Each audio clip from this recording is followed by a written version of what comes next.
चलिए ध्यान दीजिए। आर.के. शर्मा स्टडी सेंटर में आप लोगों का स्वागत है। आज मैं आप लोगों के लिए क्लास 10th के जो हिंदी का ऑब्जेक्टिव लेकर के आया हूँ, जो आप लोग को जो है पहला लेसन का है। आप लोग इसको ध्यानपूर्वक देखिए और समझिए, ठीक है। और पहला चैप्टर है भीमराव अंबेडकर जी का है, श्रम विभाजन और जाति प्रथा, है ना। श्रम विभाजन और जाति प्रथा के जो लेखक हैं भीमराव अंबेडकर है ना। भीमराव अंबेडकर जी का जो है लिखा हुआ चैप्टर है ना, इसके बारे में। चलिए ध्यान दीजिए। पहला ऑब्जेक्टिव है कि श्रम विभाजन और जाति प्रथा के लेखक कौन है ना। श्रम विभाजन और जाति प्रथा के लेखक कौन है? तो श्रम विभाजन और जाति प्रथा के लेखक जो हैं डॉक्टर भीमराव अंबेडकर जी हैं। समझ गए कौन है? डॉक्टर भीमराव अंबेडकर जी श्रम विभाजन और जाति प्रथा के लेखक है, ठीक है। चलिए दूसरा प्रश्न है कि डॉक्टर अंबेडकर के पिता का नाम क्या था, है ना। दूसरा प्रश्न है डॉक्टर अंबेडकर के पिताजी का नाम क्या था? तो डॉक्टर अंबेडकर के पिताजी का नाम था रामजी सकपाल। क्या नाम था? रामजी सकपाल, है ना। तीसरा प्रश्न है कि आधुनिक सभ्य समाज कार्य कुशलता के लिए किससे आवश्यक मानता है ना। आधुनिक सभ्य समाज कार्य कुशलता के लिए जो है किससे आवश्यक मानता है? ये प्रश्न आपका तीसरा है। इसका जो आंसर होगा श्रम विभाजन को, है ना। श्रम विभाजन को मानता है। चौथा प्रश्न है कि जाति प्रथा भारत में बेरोजगारी का एक ... कारण बनी हुई है ना। यानी कि जाति प्रथा भारत के जो है बेरोजगारी का एक ... कारण बनी हुई है। 4 ऑप्शन दिया हुआ है। पहला में दिया प्रत्यक्ष, दूसरा में दिया है प्रमुख, तीसरा में दिया है ए और बी दोनों, है ना। और अगला प्रश्न दिया है डी में इनमें से कोई नहीं, है ना। इसमें कोई नहीं, तो इसमें जो है आंसर आपका सी ऑप्शन होगा। समझ गए? यानी कि ए और बी ये दोनों, समझ गए। तो ए और बी दोनों आंसर है, तो सी वाला लगाएंगे क्योंकि यहाँ पे लिखा हुआ है ए और बी दोनों, है ना। चलिए अगला प्रश्न है 5वां, मूक नायक क्या है ना। मूक नायक क्या है? ये अगला प्रश्न है आपका 5वां। तो मूक नायक एक पत्रिका है, समझ गए। मूक नायक क्या है? एक पत्रिका है, समझ में आ रहा है। चलिए अगला प्रश्न है 6ठा, डॉक्टर भीमराव अंबेडकर की मृत्यु कब और कहाँ हुई, है ना। डॉक्टर भीमराव अंबेडकर जी का जो है मृत्यु कब और कहाँ हुआ, है ना। तो डॉक्टर भीमराव अंबेडकर जी का जो है मृत्यु 1956 ईस्वी में, है ना, दिल्ली में हुआ था। कहाँ हुआ था? दिल्ली में। कब? 1956 ईस्वी में डॉक्टर भीमराव अंबेडकर जी का जो है मृत्यु हुआ, निधन हो गया, ठीक है। चलिए अगला है प्रश्न 7वां, डॉक्टर भीमराव अंबेडकर का जन्म कब हुआ था, है ना। डॉक्टर भीमराव अंबेडकर जी का जो जन्म हुआ था 14 अप्रैल 1891 ईस्वी में हुआ था। समझ गए? डॉक्टर भीमराव अंबेडकर जी का जन्म कब हुआ था? 14 अप्रैल 1891 ईस्वी को इनका जन्म हुआ था। समझ आ रहा है? चलिए अगला प्रश्न है 7वां, है ना। 7वां प्रश्न है, आप लोग इसको ध्यानपूर्वक देखिए और समझिए। 7वां प्रश्न है, 7वां हो गया ना। 8वां प्रश्न है, समझ गए। 8वां प्रश्न है अंबेडकर की दृष्टि में भाईचारे का वास्तविक रूप कैसा होता है ना। वास्तविक रूप कैसा होता है दिख रहा है आप लोगों को? तो इनका जो है वास्तविक रूप होता है दूध और पानी के मिश्रण की तरह होता है। क्या होता है? दूध और पानी की मिश्रण की तरह इनका वास्तविक रूप होता है। समझ में आ रहा है? चलिए अगला प्रश्न है कि 9वां, भारतीय संविधान के निर्माण में महत्वपूर्ण भूमिका किसकी है ना। तो भारतीय संविधान की जो है निर्माण के मतलब यानी बनाया गया हुआ है किनके द्वारा। तो भारतीय संविधान के जो है निर्माण में महत्वपूर्ण भूमिका जो है डॉक्टर भीमराव अंबेडकर जी का है, ठीक है। यही संविधान पूरा लिखे थे कौन? डॉक्टर भीमराव अंबेडकर जी। समझ गए? कितना टाइम लगा था? तो संविधान लिखने में जो है टाइम लगा था 2 वर्ष 11 महीना 18 दिन, है ना। ये भी ऑब्जेक्टिव आप लोगों को पूछता है SST में। समझ गए? आप लोग याद रखिएगा। तो संविधान को लिखने में कितना टाइम लगा था? 2 वर्ष 11 महीना 18 दिन। समझ गए? इसके जन्मदाता कौन है संविधान लिखने का भारत के? तो डॉक्टर भीमराव अंबेडकर जी। समझ गए?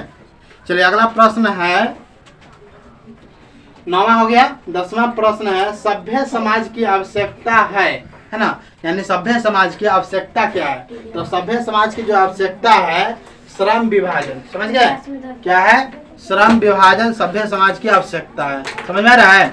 चलिए अगला प्रश्न है 11 में, प्राथमिक शिक्षा प्राप्त करने के बाद अंबेडकर उच्चतर शिक्षा प्राप्त करने के लिए कहाँ गए थे, है ना। उच्चतर शिक्षा प्राप्त करने के लिए अंबेडकर जी कहाँ गए थे, है ना। तो अंबेडकर जी उच्चतर शिक्षा प्राप्त करने के लिए न्यूयॉर्क गए थे। कहाँ गए थे, न्यूयॉर्क। समझ में आ रहा है। चलिए अगला प्रश्न है आप लोगों का,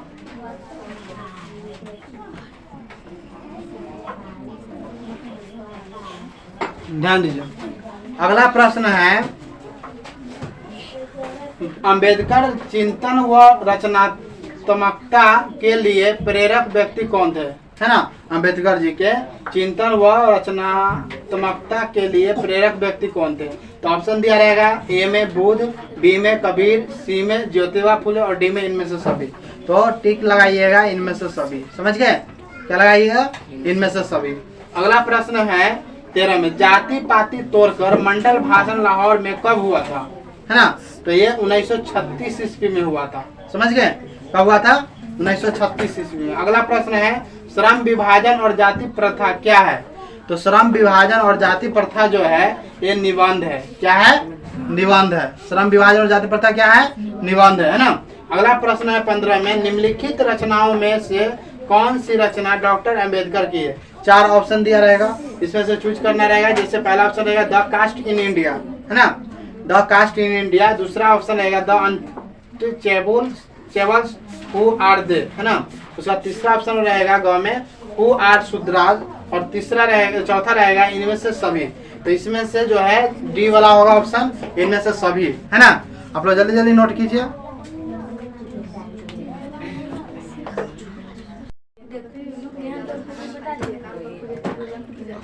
चलिए ध्यान दीजिए,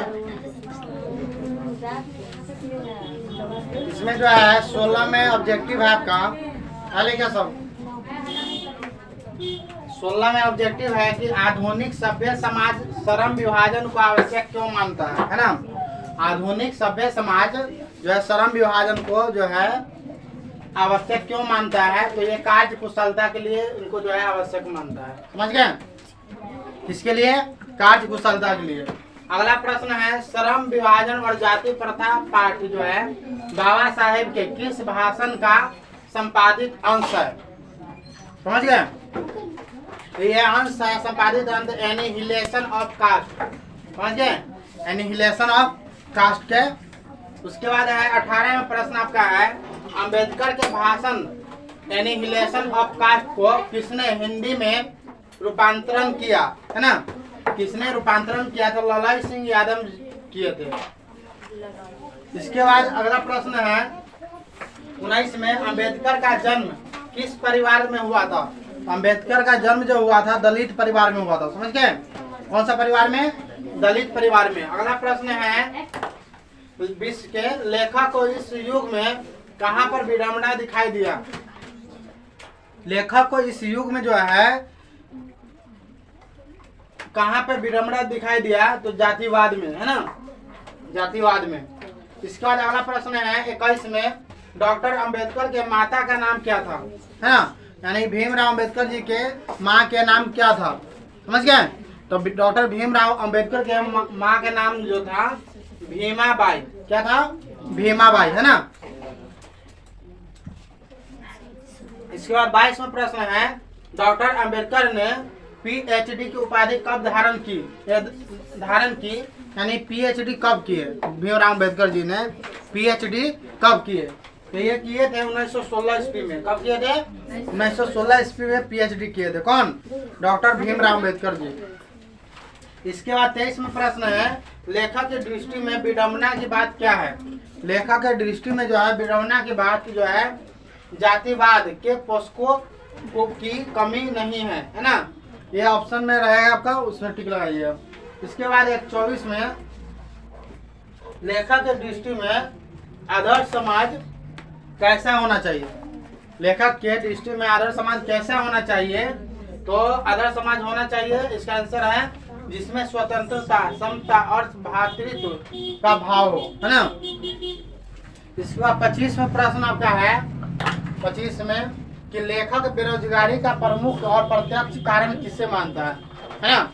लेखक बेरोजगारी का प्रमुख और प्रत्यक्ष कारण किसे मानता है, तो जाति प्रथा को मानते हैं। समझ गए, इसका जाति प्रथा को। उसका 26वां प्रश्न है द कास्ट इन इंडिया के देयर मैकेनिज्म किनकी रचना है ना। तो इसकी रचना जो है भीमराव अम्बेडकर जी है ना। समझ आ रहे हैं ना। The caste in India their mechanism इनकी किनकी रचना है, तो भीमराव अम्बेडकर के। इसका 27वां प्रश्न है आर्थिक पहलू से भी जाति प्रथा डॉट डॉट है, तो क्या है, हानिकारक है ना। आर्थिक पहलू से भी जाति प्रथा क्या है, हानिकारक है। इसके बाद 28वां प्रश्न है डॉक्टर अंबेडकर का जन्म कहाँ हुआ था, तो डॉक्टर अंबेडकर का जन्म हुआ था महू, मध्य प्रदेश में हुआ था है ना। महू जगह है मध्य प्रदेश में, वहाँ पे डॉक्टर अंबेडकर जी का जन्म हुआ था। समझ गए। इसके बाद 29वां प्रश्न है डॉक्टर अंबेडकर ने किस पत्रिका का संपादन किया।